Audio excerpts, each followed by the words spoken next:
A continuación tenemos a David Moreno. David Moreno es pediatra, infectólogo. Él trabaja en el Hospital Materno Infantil de Málaga. Pero además de esta dedicación a la patología infecciosa en el VIH pediátrico, pues él, un enamorado de las vacunas desde hace muchos años, es actualmente el director del Plan Estratégico de Vacunaciones de Andalucía y también pertenece a la ponencia de vacunas del Ministerio de Sanidad y bueno, se le ha invitado para hablar de la vacunación en el paciente VIH. Pues muchas gracias, David, cuando quieras. Muchas gracias, Marisa, por la presentación. Muchísimas gracias a los organizadores por la invitación a estar aquí y a vosotros por la asistencia a la mesa. Este es mi conflicto de intereses. Dedico, como bien decía Marisa, mucho tiempo a la dirección del plan de vacunas de Andalucía y dentro de ese plan, pues, evidentemente, está la vacunación de personas de riesgo, como por ejemplo los pacientes con VIH. Los documentos fundamentales que nosotros en España nos basamos para elegir, ¿no?, y para decidir la vacunación en personas de riesgo y en pacientes VIH parten sobre todo del documento que veis a la izquierda, un documento del Ministerio que ya tiene 7 años, que está en revisión, que probablemente vea la luz en el primer semestre del año 2026, un documento muy extenso y en el que se hablaba de la vacunación de las personas que viven con VIH. En estos últimos años han ido saliendo documentos de vacunación por patologías, como veis ahí, papilomavirus, mpox, zóster, que han ido introduciendo nuevas recomendaciones de vacunación en pacientes también por VIH, con lo cual se han ido solapando esas recomendaciones con el documento antiguo del año 2018. Y lo que sí os voy a decir que un poco lo que he intentado en esta charla es sobre todo basarme en estas 3 vacunaciones, ¿no?, para actualizar la presentación. También hace poco ha salido un documento que sé que para los profesionales como vosotros pues, es fundamental, como es el documento de ITSA sobre la guía de infección oportunista y prevención. Ahí se habla extensamente también de la vacunación y hace poquito también nos comentaba Alcaid el documento que ha sacado GESIDA en cuanto a vacunación de las personas VIH. Os presentaré también algunas cosas que hacemos desde Andalucía, que colgamos en la página web de vacunas en Andalucía, llamada Andavac.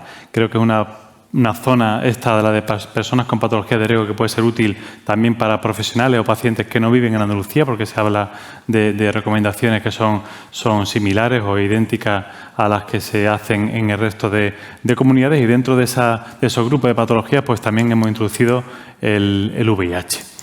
En ese apartado hablamos de las vacunas, una a una, de que debe recibir un paciente con VIH y también hay infografías ahí que pensamos que pueden ser útiles para difusión entre profesionales y entre pacientes también, ¿no? Ahí fundamentalmente lo que hablamos es de las vacunas que les corresponde por edad. Evidentemente eso es lo primero que tenemos que ver siempre y revisar en una persona con VIH y también pues todas las vacunas que le corresponden por el hecho de tener una infección por VIH. Ya sabéis que hace poquito era la gripe y el neumococo y poco más, hepatitis A y B, y ya pues como veis ahí ya hay un número bastante importante de vacunas que administramos de forma sistemática a todas las personas que viven con VIH. Y luego están pues las vacunas que pueden tener como cualquier otra persona por tener un riesgo añadido, como puede ser el embarazo o un viaje internacional, etcétera, etcétera, o otras comorbilidades, ¿no?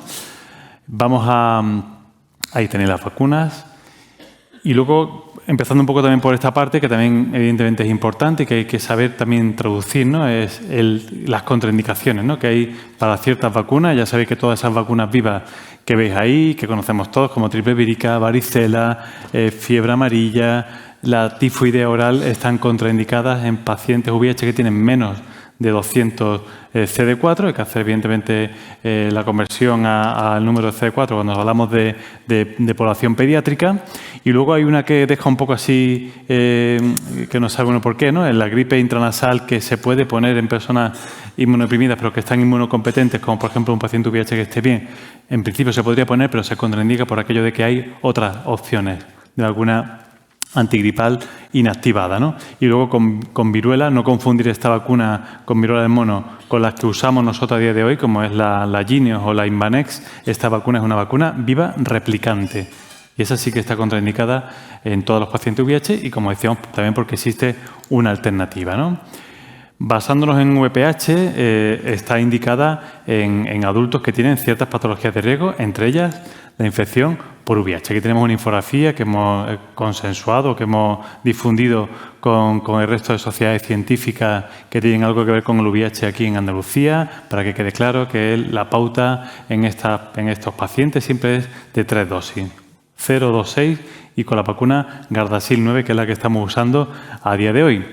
Sobre todo esto está muy pensado para esos adolescentes o adultos jóvenes que se están vacunando también de VIH por el hecho de tener la edad adolescente, y aquellos que son VIH, pues evidentemente no confundir con la pauta de una dosis que estamos usando en personas, adolescentes sanos sin VIH.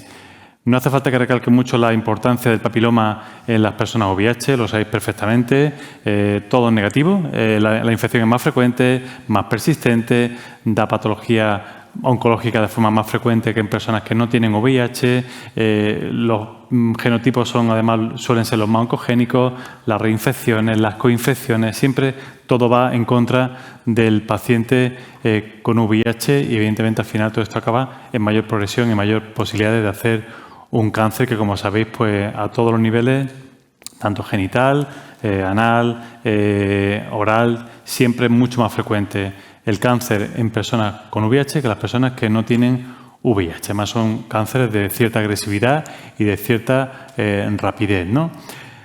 Hay que tener en cuenta que la vacuna no es mano de santo, es decir, no tiene una efectividad del 100%, tampoco la tiene en personas sanas, pero en estos pacientes ya sabéis que la inmunidad influye, cuanto menos CD4, pues peor va a ser la respuesta a la vacunación. Y evidentemente, pues como decíamos, son personas que tienen algunas veces prácticas de riesgo más riesgosas, y eso hace que nunca debamos dejar de insistir en las medidas de protección y las otras medidas que hay para intentar bloquear la infección por el papiloma, ¿no? Vamos a seguir usando pauta de 3 dosis en personas VIH, aunque estén bien, aunque estén inmunocompetentes. Hasta que no tengamos nuevos datos, seguiremos usando esas pautas de 3 dosis por precaución, por lo que estamos comentando, porque son personas que en cualquier momento pueden tener una bajada también de CD4 y tener más exposición al virus, y por tanto vamos a seguir con esa pauta más conservadora, ¿no? Además, en todos los estudios siempre sale que el nivel de anticuerpos, aunque sí es protector, siempre queda un poquito más debajo que las personas que no tienen VIH en la gran mayoría de ensayos clínicos que hacemos, ¿no? A la hora de traducir los ensayos clínicos también hay que tener en cuenta que muchos de los que he publicado están hechos con la vacuna bivalente, con la vacuna Cervarix o con la versión anterior a la Gardasil 9, que es la Gardasil de 4 genotipos, y por tanto hay que tener en cuenta eso a la hora de traducir los resultados de los estudios, ¿no? Solamente hay un estudio en los metaanálisis que se van publicando, solamente hay uno que está hecho con la vacuna que actualmente más usamos, que es la vacuna Gardasil 9, ¿no? Luego el tiempo de persistencia de anticuerpos, también hay que tener en cuenta que esos estudios son de corta duración. La mayoría de ellos no tienen más de 2-4 años, es decir, te garantizan la inmunidad para el tiempo en el que se ha hecho el seguimiento, pero no se sabe si a 10, 15, 20 años pues esos anticuerpos seguirán siendo protectores. Se están siguiendo a esas personas que entraron en esos ensayos clínicos, tanto paciente VIH como también población sana, ¿no? Y luego lo que decía, siempre hay una mejor respuesta inmunitaria si la persona que se vacuna tiene unos CD4 más elevados y está evidentemente pues bien controlado con carga viral indetectable, ¿no? No caigamos en el pesimismo al ver que los estudios pues no son concluyentes, porque son de corta duración, porque están hechos con vacuna bivalente o con 4 genotipos solos, porque hay población muy heterogénea. Eso es lo que también concluyen mucho los metaanálisis, que la población es tan heterogénea que es normal que cueste encontrar unos resultados clínicos en cuanto a prevención de lesiones perineoplásicas tal cual se ve en población sana, y evidentemente los estudios con 9 genotipos, la vacunación mucho más precoz, antes de que haya tanta exposición a papiloma, que inmunitariamente estén mejor los pacientes, pues evidentemente también va a ayudar a que los datos sean mejores. Todo eso seguramente nos va a llegar en los próximos años. También hay estudios que están hechos ya con personas de más de 25 años con muchísima exposición previa al papiloma. Por ejemplo, este estudio que se ha hecho aquí en España, pues no se evidencia unos claros beneficios clínicos a la hora de prevención de HSIL anal. Pero lo que decíamos, también depende mucho de la población que introduzcamos. Eso también ocurre con estudios que se han hecho en población no VIH. Sí, este es otro estudio también que, al contrario, ¿no? Que ve como en personas que ya han tenido lesiones perineoplásicas a nivel anal, pues tenían menos recurrencia después de la vacunación. Con lo cual vamos a ver estudios un poco de todo tipo y también con mucha heterogeneidad. Y como decíamos ahora mismo, el único estudio que hay publicado con la 9 valente, este estudio que lo único que hizo fue ver inmunogenicidad. En ese estudio se ha visto que los datos de inmunogenicidad con 2 dosis son igual que 3 dosis, es el único estudio que hay en este sentido, pero aún así, aunque solamente hay un estudio, aún así la decisión un poco general, incluyendo a la de la OMS, es seguir con pautas de 3 dosis. Es una vacuna segura, todos sabemos que es una vacuna inactivada y que no tiene ningún tipo de impacto clínicamente relevante ni en la carga viral ni en los cebos. Es decir, los pacientes no van a verse afectados a nivel inmunitario por vacunarse con este tipo de vacunas, como veis aquí perfectamente en el diagrama, ¿no? A día de hoy, entonces, la recomendación en España es en ninguna comunidad se usa otra vacuna que no sea la vacuna 9 valente. Ya sabéis que de hace poquito vacunamos también a todos los chicos de 12 a 18 años, también como las chicas, y la gran novedad que hubo en los últimos años ha sido que se vacunan con una sola dosis. Estamos hablando de población sana, sin ningún tipo de inmunodepresión y, como decíamos, el paciente VIH siempre con 3 dosis, ¿no? Desde hace un año también se ha ampliado la vacunación de los pacientes que viven con VIH hasta los 45 años. Vacunamos a todos ellos hasta los 45 años con la pauta de 3 dosis y también, ya que es una población muy cercana a estos pacientes, los pacientes HSH, pues también se aumentó la vacunación hasta los 45 años. En ellos sí que se hace una pauta más corta de una sola dosis cuando tienen menos de 25 años y a partir de los 25 años, de 26 a 45, se usa una pauta de 2 dosis. Como decíamos, la respuesta siempre va a ser inferior cuando los CD4 son bajos. Aquí un poco la elección es del profesional sanitario que tiene el paciente delante. Si son pacientes que pensamos que van a mejorar rápidamente sus CD4 con una terapia eficaz, podemos esperar varios meses y vacunarlo con CD4 mejores. Si vemos que eso no va a ocurrir o que no puede ocurrir, mejor vacunarlo, ¿no? En cuanto a coberturas vacunales, en Andalucía tenemos una cobertura vacunal ahora mismo de un 40% para las personas que viven con VIH, con una dosis. La pauta completa 23%. Son porcentajes que podrían ser mucho mejores, pero evidentemente vamos subiendo. Fijaros ahí como de 6 meses en 6 meses estamos subiendo 10 puntos y probablemente sea una cifra muy similar a la que se ve en otras comunidades. Y fijaros aquí cómo existe una diferencia de género, ¿no? Más pacientes varones vacunados que a mujeres, ¿no? Esto es una tónica que también se ve en otras vacunaciones cuando hablamos de los pacientes VIH. En cuanto a la vacunación entre 12 y 18 años, toda esa vacunación que estamos haciendo en varones se va a beneficiar próximamente en el futuro de si son personas que se infecten con VIH. Ya van a partir de una vacunación previa, la mayoría de ellos, ¿no? a las nuevas relaciones sexuales. En Andalucía ahora mismo tenemos una cobertura vacunal de un 74%, con una dosis en todos los varones entre 12 y 18 años.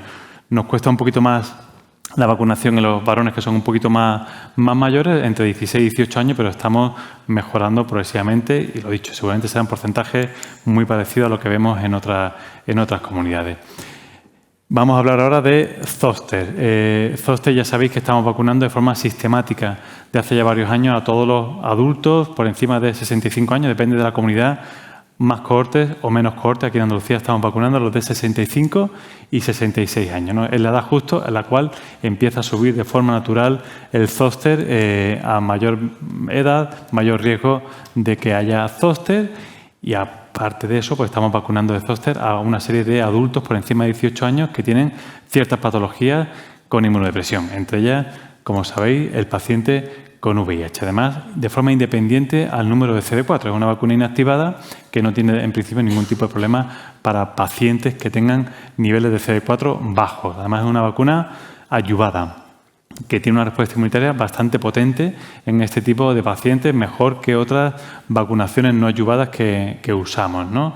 La pauta es idéntica a la de los pacientes sanos, no hay aquí diferencias como por ejemplo pasa con el papiloma. Aquí usamos pautas de 2 dosis separadas por al menos 2 meses.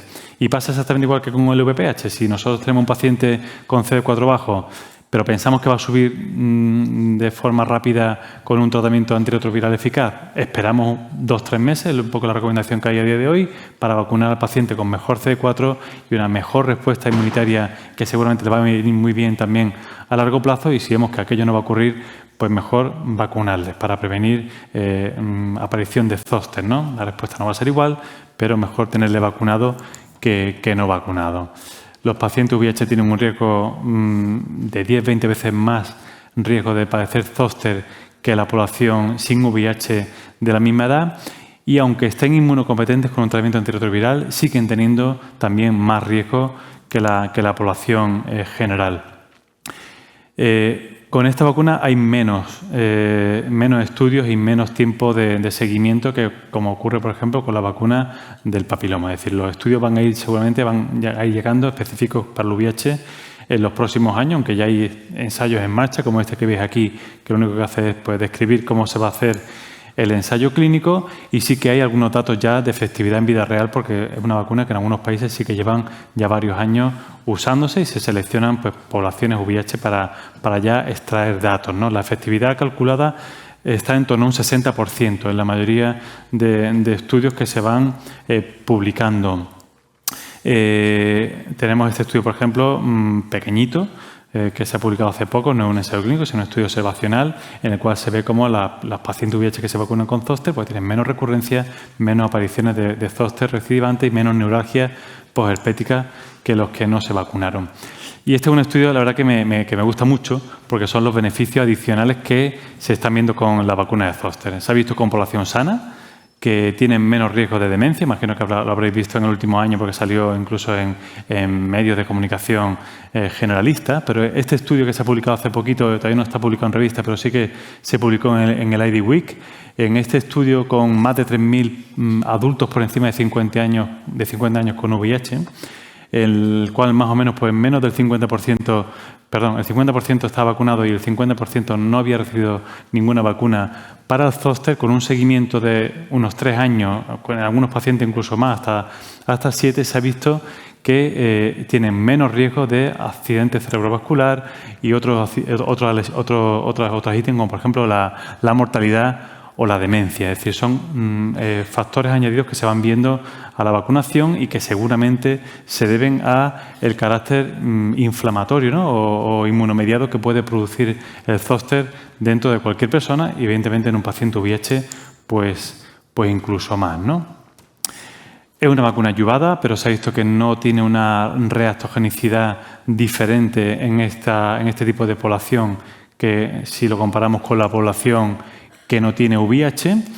Y una de las dudas que siempre surge, por ejemplo, también en consulta es qué hacer con pacientes que ya han tenido zóster previo. La recomendación es vacunar para reforzar la inmunidad y que haya menos recurrencia de zóster, ¿no? También es muy habitual personas que no saben si han tenido la varicela o si han tenido algún zóster en algún momento. Siempre se puede recurrir a la serología, sobre todo en este tipo de pacientes, pero muchas veces la serología puede ser negativa también, y no quiere decir por eso que no hayan pasado varicela o zóster, ¿no?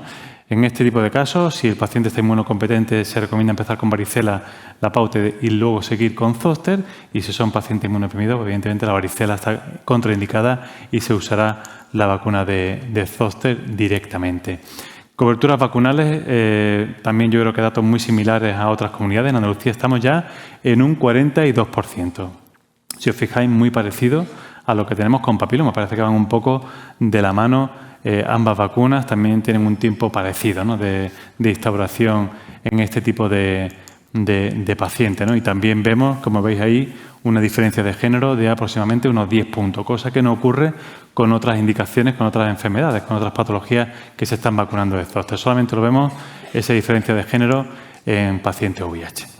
Con mpox, a día de hoy no hay una recomendación general de vacunación en pacientes VIH, pero sí una recomendación de vacunar a todas las personas que tienen prácticas sexuales de riesgo incrementada, ¿no?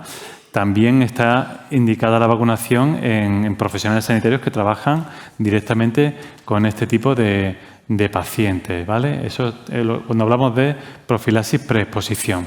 Y en cuanto a la profilaxis posexposición, no hay una recomendación general, pero sí que hay cierta preferencia para algunos tipos de personas que se enfrentan en algún momento a un mpox, y en este caso los pacientes VIH, sobre todo si están inmunodeprimidos, también se recomienda que se haga una vacunación para prevenir que se contagien y que enfermen de monkeypox.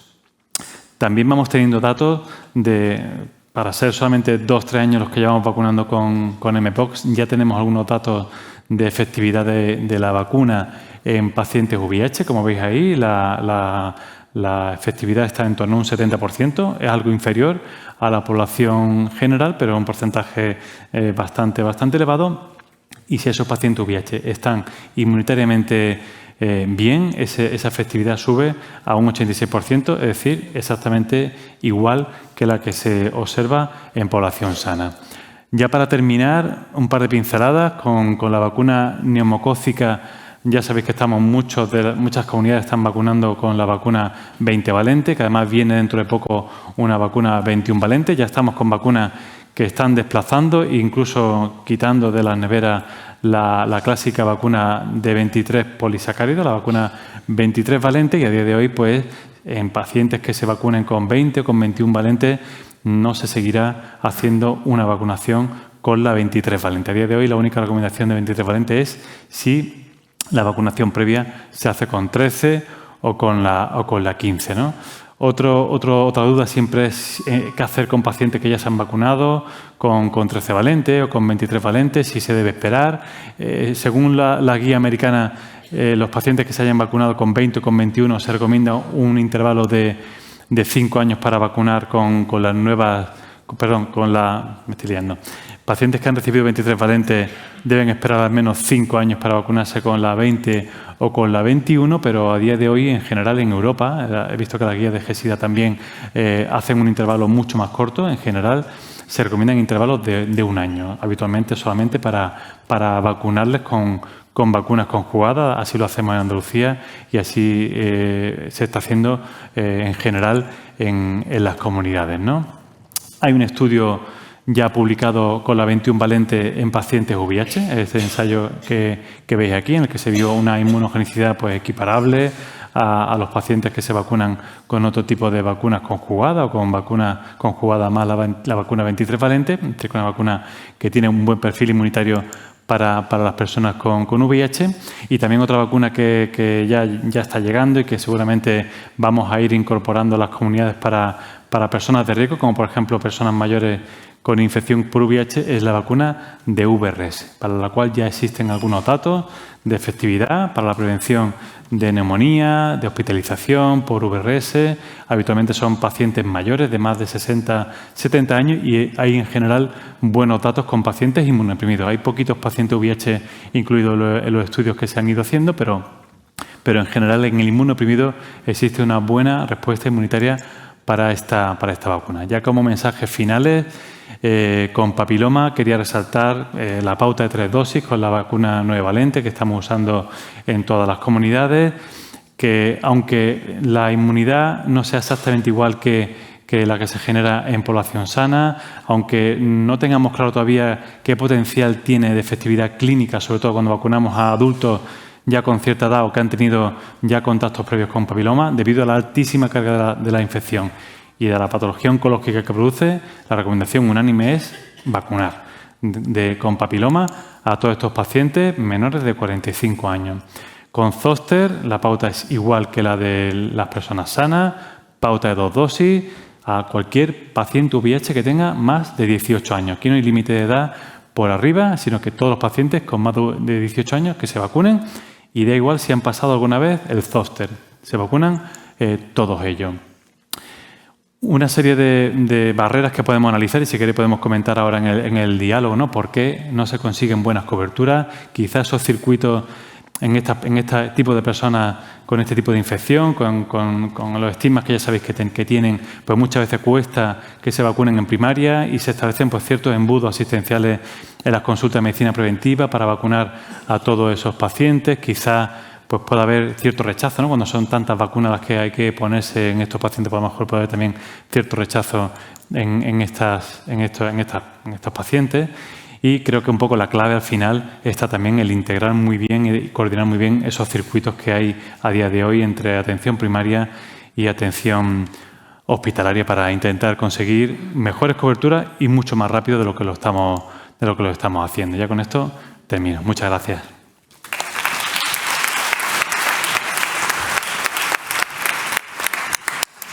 Pues muchas gracias, David. Una excelente mesa. Muchísimas gracias a los 3 ponentes.